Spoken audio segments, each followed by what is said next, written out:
Watch this. Oh, y'all are gonna love this.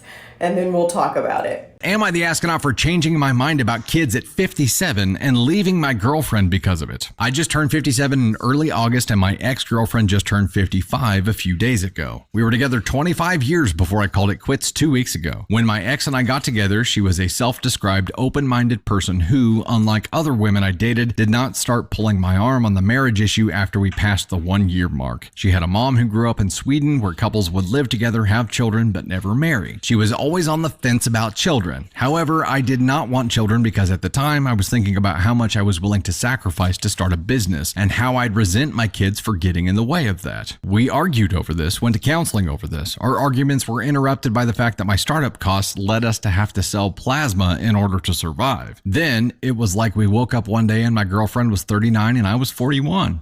And the money finally started coming in. I felt like my girlfriend did not want to rock the boat at that point, and we just wanted to enjoy the money. We traveled the world. She quit her job to volunteer for charity. I got involved in causes too. However, I am in my late 50s now, and I think in the back of my mind it never registered that the door to having biological kids was closed forever. But it hit home when my girlfriend, sort of in a blasé way, told me, well, that's the end of phantom pregnancies for me, when she found out that she was menopausal at 53. Since then, I've been in an internal crisis because everything about my life has gotten old. My life felt empty. I had worked through the emotional issues that prevented me from wanting kids, and now I desperately wanted a family. My doctor told me I wouldn't be the first older father. What is worse is that a lot of my once divorced friends who are also in their 50s have easily had healthy, happy children and finally the time and money to devote to them. I felt I was in a place where I appreciated children, could provide for them, and would never take the mom of my children for granted, always seeing her as beautiful, unlike guys in their 30s. I became more depressed and finally realized that if I wanted to do something about my desire to have biological kids, to see little quirks of myself reflected in my kids in a way that can only be described as by biology, I needed to act now. So I sat my then girlfriend down and said this was what I was struggling with. She tried to shame me by saying this was me having a midlife crisis and that I've used up her time and owe her, even calling me narcissistic for not wanting to adopt when nearly all parents try for biological kids before adopting. I'm letting her stay in my vacation house for a month so she can find her own place. The whole time she's been telling everybody I'm crazy and would wake up. Am I the astronaut for changing my mind when my girlfriend is acting like I don't get to change my mind?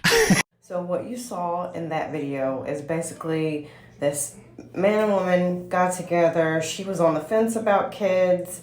He convinced her along the way, that they're just not going to have kids. They're together well into menopause.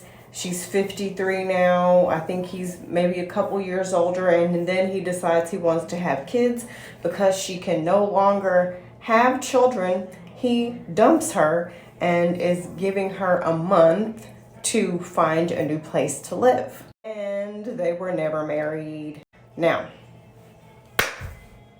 a couple things.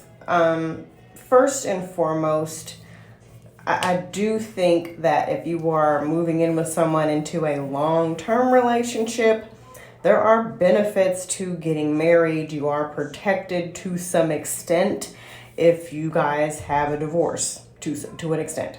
This is also another reason if you're going to get married, you must have a prenup.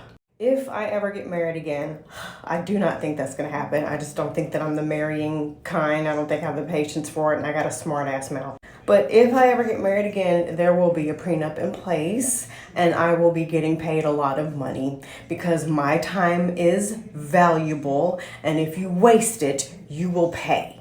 I might be heartbroken and depressed for a little while, but my bank account is going to be just fine. This is also another reason that I tell women to never 100% financially depend on a man. This woman went on and quit her job once he became successful in his business, and now she is scrambling trying to figure out what she is going to do because he has pretty much served her an eviction notice and said 30 days and you got to get the fuck out. You must always be ready to leave. It is the biggest, most unwise thing for a woman to do is to just freely fall into a man and just throw all caution to the wind. You don't have a plan B. You don't even have a plan. You got nothing. If that man wakes up one day and decides he don't want to be with you anymore. He decides 20 something years they've been together, I think. You could probably look up the video. And just poof. That's all done. I want kids now and you can't give me kids. So I'm breaking up with you. And now she is going to leave with nothing.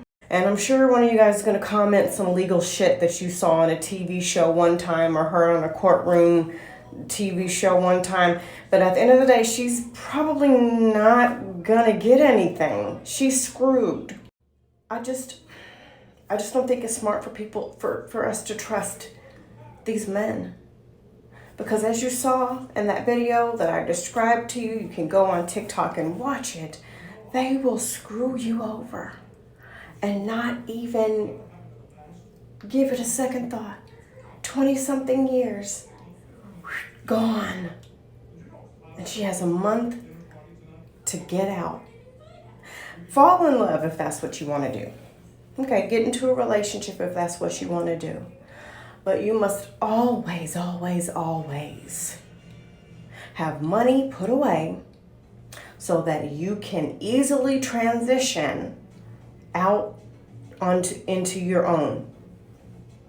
And you're not scraping and struggling and hoping that he gives you more time so that you can get your life back together. I think, okay, people say I'm blunt and harsh. I'm just going to say it, whatever. I think it's stupid to depend on someone 100%.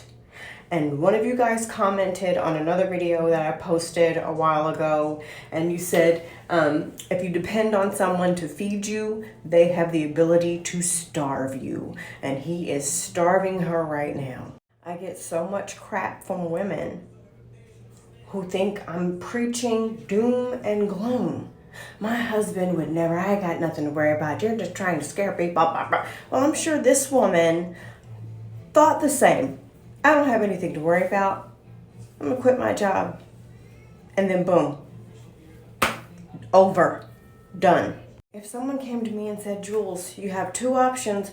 You can bet on a man, or you have to take all your money to Vegas and bet, and you might lose everything, I would do the second option. The odds would be better. Because I'm in a position now to where the money's going to keep coming.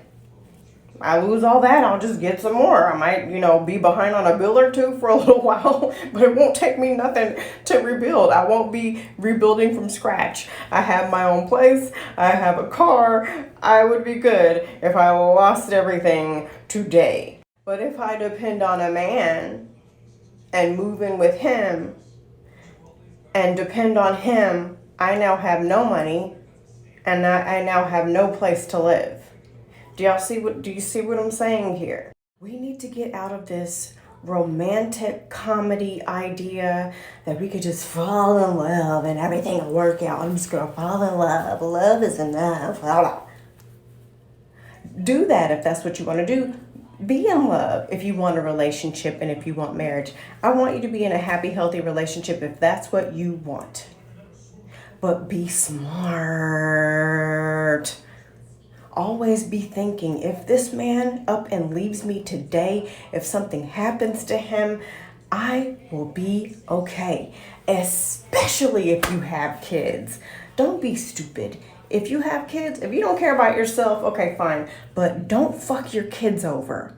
Make sure that they will be taken care of if anything happens. I have heard stories from women who had the most amazing golden retriever.